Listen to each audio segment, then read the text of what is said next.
दोस्तों अभी हम यहाँ यमुनोत्री यात्रा पे थे और यहाँ पर रास्ते में ओजरी गांव है, यमुनोत्री से 25 किलोमीटर पहले। और यहीं पर ही है प्राकृतिक गुफा, 100 मीटर लंबी गुफा है।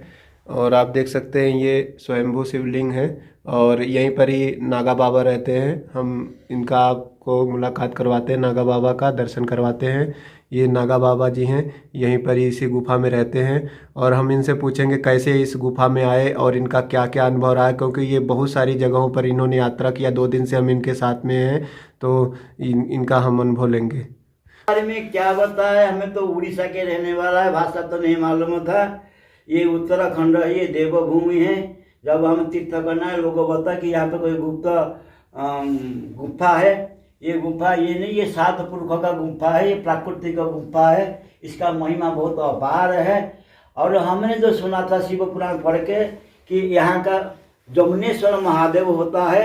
इसी लाइन में कोई जमुनेश्वर महादेव नहीं है। यहाँ पांडव लोग ने आकर ये जो शिवलिंग है, इसी शिवलिंग की शायद उन्होंने भी प्राण प्रतिष्ठा क्या होगा कि क्या, इसके बारे में मुझे जानकारी ना गाँव वाला कोई बता सकते हैं।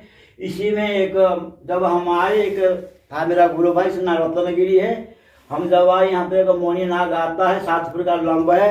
ये बिना बिजल जब था उसके बाद ये सब लाइट हो गया था। और ये सांप जो छोटा देखते ना सुराख है, ये सुराख में पता नहीं ऊपर कोई रास्ता है। इसी रास्ता है वो संक्रांति अमावस्या कभी कभी आता है और इसी को भुजंगा हार होकर ये से वो निकल जाता। मुझे आज तक कोई अपघात नहीं किया। हमने देवता को पूछा था, यहाँ का महाराजा से देवी देवता बोला नहीं, मैं तो तेरे से पहले भी हूँ और तेरे साथ भी हूँ। कभी कभी वो आता है, हमारे पास कोई साधन नहीं है। और वो नाग देवता का महिमा और इसकी महिमा पर से हमने सब बोलना है, क्योंकि मैं तो सब पागल था। जो हिंदी नहीं आता था, मैं उड़िया आदमी हूँ। थोड़ा मोटा तो सीखा था, इंग्लिश बोलता था, उड़िया हिंदी तो बिल्कुल नहीं मालूम था। उसी वक्त इसी की महिमा से ये सब गुफा जो आप देखो, ये मूर्तियां हैं, वहाँ भी जो मूर्तियां जो मंदिर है, सब इसी की कृपा से बना हुआ है। ये सब भगत लोग के देन है, ये समाज कल्याण के लिए। और क्या बताइए, गुफा बनावट का नहीं है। और ये जो शिवलिंग है, ये आप देख लो, अमरनाथ का जो बर्फ लिंग है और ये दोनों ब्रोथार सेम है। ये शिला है और वो बर्फ है। मेरा पास भी अमरनाथ का फोटो है, आप देख लेना, उसी की बराबर ये है। और इसी की महिमा पर है। इसके लिए मैं रखा हूँ मणि नागेश्वर महादेव है। जब वो सांप आता था तो आपने देखा था, उजाला होता था यहाँ पे कई गुफा बार में? लोगों को भी बोला या कोई लोग भी देखे, कोई बाबा भी देखे। बाबा यहाँ से कोई बाबा आज तक एक रात से 2 रात नहीं टिका हुआ है, भाग जाते हैं। यहाँ भी कई पुलिस भी आए, कई CBI भी आए, मेरे पास बहुत वेरिफिकेशन करते हैं। बाबा जी पता नहीं कहाँ से लगे, क्या किया, कहाँ क्या करता है। और मेरे बारे में अगर जाना चाहते तो उसी गांव का नाम उजरीगढ़ है। यहाँ ऊपर महाराजा राजश्री मंदिर है। महाराजा राजश्री मुझे इसी गुफा में बैठाया था। महाराजा राजश्री ने आदेश दिया था कि बाबा का सेवा पानी करो। चलो, गांव बहुत आशा है उनकी सेवा पानी से। हम यहाँ बैठा कि 10 साल हो गया है। मैंने 16 में आया था, इसी गुफा को एक चेतन किया है। नाग साप यहाँ एक नहीं, 4 नाग साप कभी कभी, छोटे नाग साप कभी कभी आते हैं, आगे पीछे होते हैं। यहाँ कभी कभी भी यहाँ चूहे 25-30 था। यहाँ का बाजीगर ने विष भी दिया, चूहे भी विष ने जहर नहीं खाती है। हमने कई बार भी जहर दिया, मेरा सब कमरे को काट देता, गदा वोदा काट देता ना, चूहे बिल्कुल नहीं खाते चूहे।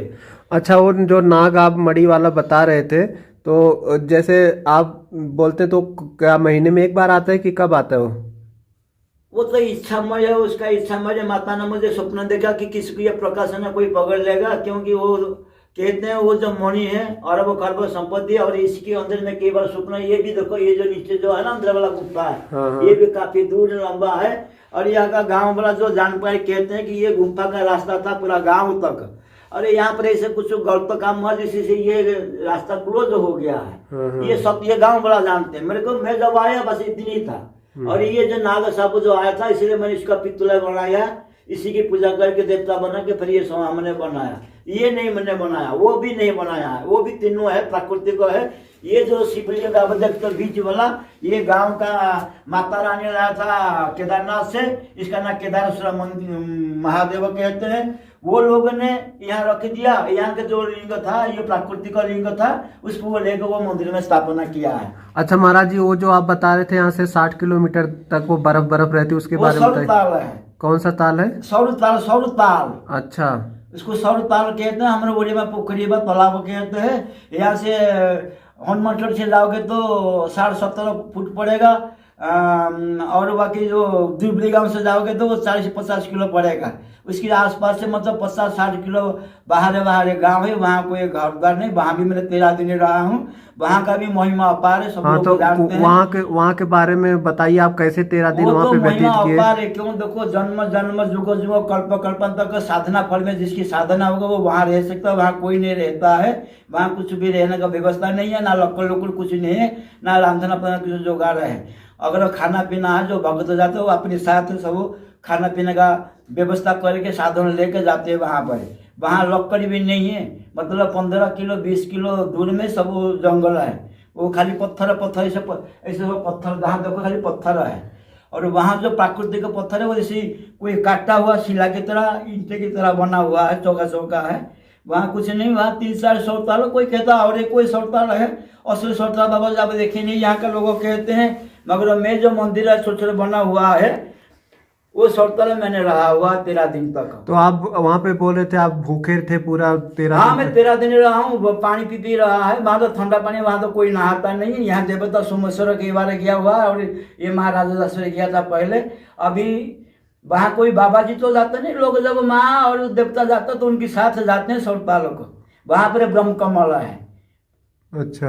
ब्रह्म कमला का जंगल है, फूल है, वहाँ फूल तोड़ने के भी हम लोग मना करते हैं। और वो ब्रह्म कमला का महिमा अपार है, वहाँ का सौताल का भी महिमा अपार है। वहाँ पर यहाँ आते हैं नहाने के, देव लोग आते हैं नहाने के लिए आते हैं। वो तो साल में 1.5 महीना खुलता है रास्ता। अच्छा, आप वो बता रहे थे एक बार आप सहस्त्रधारा जा रहे थे तो आपके साथ में 4 जो महात्मा थे वो बर्फ में दब गए थे, उसके बारे में नहीं, वो बताइए। यहाँ नहीं है। वो हम जब बद्रीनाथ गए थे ना, हाँ, हाँ। हमने भी सतपंथ गया था, वसुधारा गया था। वसुधारा से जब वापस आए, यहाँ बोले ये स्वर्ग आरोहिणी है, हाँ, हाँ, बद्रीनाथ वाला नहीं पड़ता। वो स्वर्ग आरोहिणी में जब गए थे, हमें 6 बाबा गए थे। हाँ, उसमें से 4 तो बर्फ में धंस गए और हमें 2 बाबा वापस आ गए। नहीं तो कैसे बर्फ में धंसे, आप बताइए उसके बारे में। जब अब स्वर्ग आने के, जब बर्फ आगे जाना पड़ता है ना, हाँ, हाँ। हाँ, जब आगे जाना पड़ता है बर्फ का, उसे गारा जैसे चिक्कड़ है, गारा वजह उसको क्या कहते हैं यहाँ पर, दलदल है। दलदल। वो बर्फ का दलदल था और हाँ। उसके अंदर बर्फ में फंस गए, चारों मरे। और हमने जब देखा, हमें 2 बाबा रह गए। एक जब वो जो मेरे साथ बाबा को देखा है ना, हाँ। वो भी बाबा था। उसको मैंने हाथ पकड़ लिया, उसको खींच के ले। बोले नहीं बाबा, नहीं मरेंगे हमें तो, वो तो मरना आत्माघात तो होती है। हाँ। अगर मरना है तो मैं उड़ीसा से यहाँ क्या मरने थोड़ी आया हूँ, तपस्या करने आया हूँ। मैं तपस्या करने देवता देखकर, मैं उड़ीसा का पुरी जिला भुवनेश्वर मेरा घर, बीजेपी डी है। और मैं रहता हूँ पुरी जिला में। पुरी जिला से जब मैंने निकला, फिर मैंने आया नर्मदा परिक्रमा करते करते राजस्थान होकर पुष्कर होकर फिर कुरुक्षेत्र होकर गुरुग्राम होकर सब ऐसे करते करते करते यहाँ यात्रा करने में आया। मैं पैदल यात्रा करता हूँ, ना मैं पढ़ा लिखा हूँ, ना मैं कोई शास्त्र अभ्यास हूँ। हमें जो पैदल यात्रा करते जहाँ रहते हैं अनुभूति ज्ञान है। ये जो हम के जैसे यहाँ रहा, अनुभूति ज्ञान कहता है, ये कोई शास्त्र ज्ञान नहीं है। और ये जो शिव महादेव है, ये महादेव, उसको भाग्यवान को दर्शन मिलता है। क्यों? इनको कोई नहीं माने। ये तो गुप्त ज्ञान, ये गुप्त शिवलिंग है। गुप्त जैसे गुप्त काशी है ना, वो तो सबको लोग, ये सबको मतलब आलाम से सब लोगों को जानते हैं। और इसको कोई जानता नहीं। यहाँ में 10 साल हो गया, 16 साल था। अभी इसको मैंने चेतना गई, ये जंगल था, कांटा था, यहाँ कोई आने के लिए पसंद में नहीं करना, कोई आता है यहाँ पर। उसी को भगवान खींचता, जिसके मन में देखने का तमन्ना होता है, सच्चा भक्त, उसको भगवान खींच के लाते हैं। बाकी यही मैं इतना जानता हूँ। और इसी की महिमा से ये सब बना हुआ है। मंदिर भी बन गया, ये मूर्ति खुर्जा मैंने बनाया। यहाँ भी 3 भंडारा होता है। यहाँ पे रोज 5-6 अभ्यागत होते, जब पट खुल जाता है। और उसी की कृपा से सब कुछ मिलता है, कोई कमी नहीं है। महाराजा राजराजेश्वर की कृपा मेरे पर है, और इसी कृपा से मैं इसी गुफा में बैठा हूँ। और ये सब जो मूर्तियां दिख रही है, सब आपने हाथों से बनाया? हाथ में लगा के कपड़ा मार के सब ये मैंने बनाया। ये एक प्राकृतिक, ये प्राकृतिक है। ये मूर्ति अभी दिए लेके गांव वाले ने, ये मूर्ति था वही शिव मंदिर में था। यहाँ से जो मूर्ति था ना, उसको लेके वहाँ वो स्थापना किया है। उसको केदारेश्वर कहते हैं। इसका नाम पहले केदारेश्वर था। बाकी ये कला सो मैंने खुद ही बनाया है। आप नागा बाबा हैं आप? हाँ, मैंने तेरामणि कपूरथला परिवार का नागा बाबा हूँ, सन्यासी नागा। पहले मैं सीताराम था, तेरा भाई त्यागी निर्मोही अखाड़ा का था। अच्छा। अब वो सन्यासी हो गया। मैंने आया था तीर्थकर, जब 10 को आया था, ये लोगों ने सीताराम सन्यासी पढ़ता नहीं, एक दूसरे से काटते रहते हैं। केदारनाथ में मेरा दाढ़ी जरा कटा के मुझे सन्यासी दिए। और तेरा मैंने इसी जो अभी जो राजराजेश्वरी कुंभ हो रहा है, इलाहाबाद का, उसी कुंभ में मैंने सन्यासी पद की मैं नागा बना हुआ हूँ। अच्छा, ये आपका त्रिशूल है ना? आप हाँ। त्रिशूल, ये त्रिशूल है मेरा पास। हर हर महादेव।